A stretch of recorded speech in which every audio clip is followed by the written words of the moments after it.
Government, I mean, they're trying their best and they're trying to do a lot of what they can do. But the challenge is that there's always this divide between professionals and how the government is working.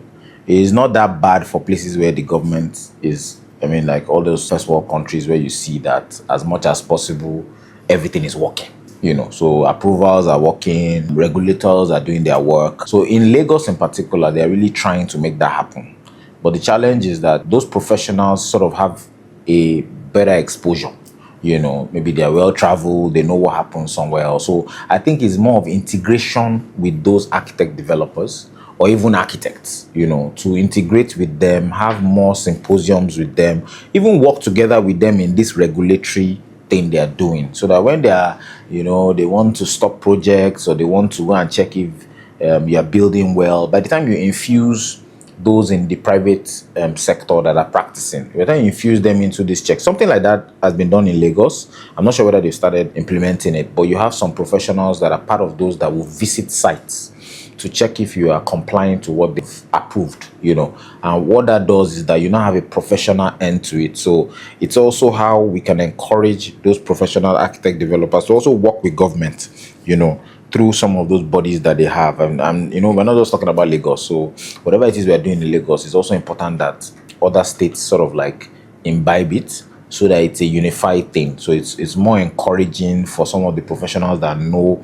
the know-hows and all to work with the government to chart a way forward in some of these things. So I think apart from you doing your own part as an architect or a developer, apart from you doing your own part of duty of care to make sure you check on your own projects and make sure you're doing the right thing, regardless of who is checking you, right? Once everybody has that mindset, what happens now is that you are now bothered about those that are policing the issue, and you have less to police once professionals are on that project. So by the time you are policing, I'm now saying that for that policing, we need, whistleblowers that are more like professionals, or we need people that are sitting down with the government to actually plan this. So it's not just you see a site, you want to show the person, you want to stop them from working, you don't really have any technical reason to stop the person. That's not what we're after. What we're after is, in terms of regulatory requirements and even improvement in our designs, improvement with our layouts. If we're going to be amending the setback laws and all of that, we need to work with professionals to be able to see this through. So I think that's where some of these professionals have to come in. But we work in isolation. Everybody's doing their own thing. So if everybody can come together and try and form that force for development generally, and there's that collaboration, just the way Eco-Atlantic is. Eco-Atlantic is a city where you have already those that are regulating what you do there already know what they want. So even before you can come in, there's a serious scrutiny. By the time they are done with that scrutiny, you're almost sure that development will follow a certain pattern. You can take that same model to say, okay, let's take it plot by plot. Victoria Island, Ikoyi, let's just ensure that there's sanity and ensure that there's this think tank team that includes professionals in the different professional bodies that, you will need their help in such things. It's not even just architects, developers. We also have estate surveyors and valuers. You also have construction experts, road experts, planning experts. If all these people sit down together, with the great minds we have in Nigeria, I'm very sure that we can do something that is extraordinary.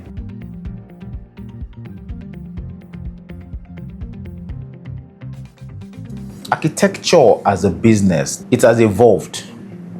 Most of us are not trained to be business people. We're trained to be technical. And it's also an issue because it affects things like posterity, who takes over. If you look at firms today, you begin to ask yourself, do you really understand the business of architecture or business in general? I really feel that we should actually be going through some kind of business school or business experience as architects. What I've learned over time is that at the end of the day, you have to be profitable. At the end of the day, you have to think about succession planning.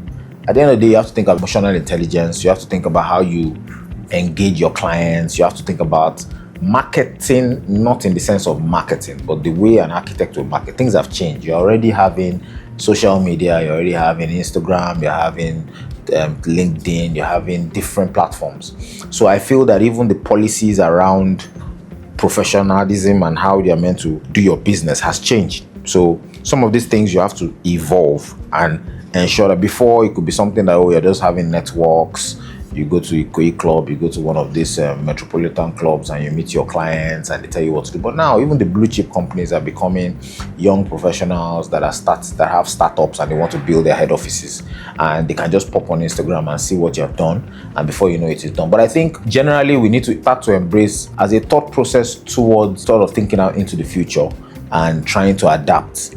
One of the issues I see is, I think architecture as a business has also sort of changed. So you have a lot of those young ones coming in, wanting to be their own boss, but not able to go through the experience. So if there's a way that one can form that collaboration where your working is not necessarily permanent, you have some kind of flexible working plan. You can have people work for you remotely, and then from different parts of the world, different parts of the country, and you're still achieving what you want to achieve. Because we're beginning to see the mindset go that way. But what is very key, so that we don't make a mistake, is that you have experience in one hand, because you cannot take the experience away from those that have had the experience. You are building these 6 floors. You would rather meet someone that's done 6 floors before and knows all the idiosyncrasies and all that. And you can't just be straight out of school and say, I want to build a 6th floor.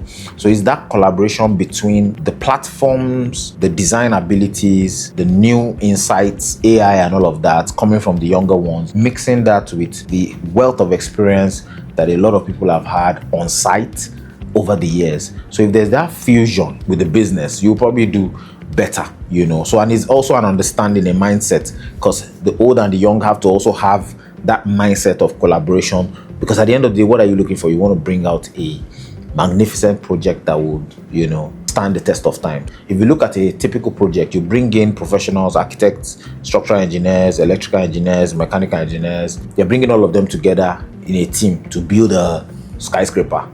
You chose those people because you know that maybe the structural guy has built several skyscrapers before, not because you just like the person. And that's even the sense behind the collaboration. So now if you can expand that net now and say, look, for those that are coming in, how can you have learned of some architectural companies that are already looking at franchise, where you can use their name, but you have to go under some certain principles to be able to function at them. So you gain because the weight of the company can give you bigger jobs.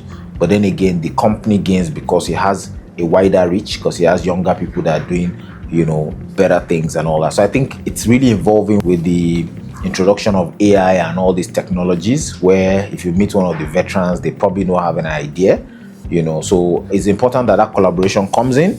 But most importantly, we have to understand the business of architecture. In fact, I think it should be a course on its own, so that we understand what it is, and see how that applies to business generally. Because if not, you're just going to treat it as a hobby, and you might get burnt out.